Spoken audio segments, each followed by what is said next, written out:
Mengapa kita lebih sering batuk pada malam hari daripada siang hari?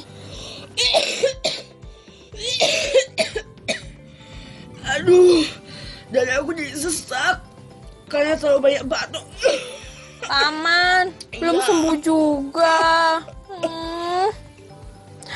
Tapi kenapa lebih sering batuk pada malam hari, Paman? Normal kok. Soalnya udara malam tuh lebih kering daripada udara siang. Kalau udaranya kering, jalur udara terstimulasi hingga mengecil. Karena itu batuknya jadi lebih sering. Jalurnya makanan adalah jalur yang dilewati makanan. Jalur udara adalah jalur yang dilewati oleh udara saat bernapas. Begitu. Sekarang udaranya jadi nggak kering lagi deh, Paman. Lihat, aku semprot semuanya.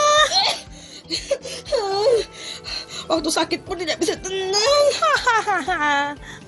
Bagaimana cara mengurangi batuk pada malam hari? Karena udara malam hari kering dan dingin, selaput lendir di batang tenggorokan terangsang.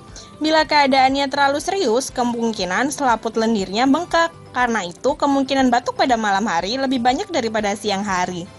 Bila mesin pelembab udara dinyalakan atau baju basah dikeringkan di dalam kamar saat tidur, kadar kelembapannya menjadi tinggi.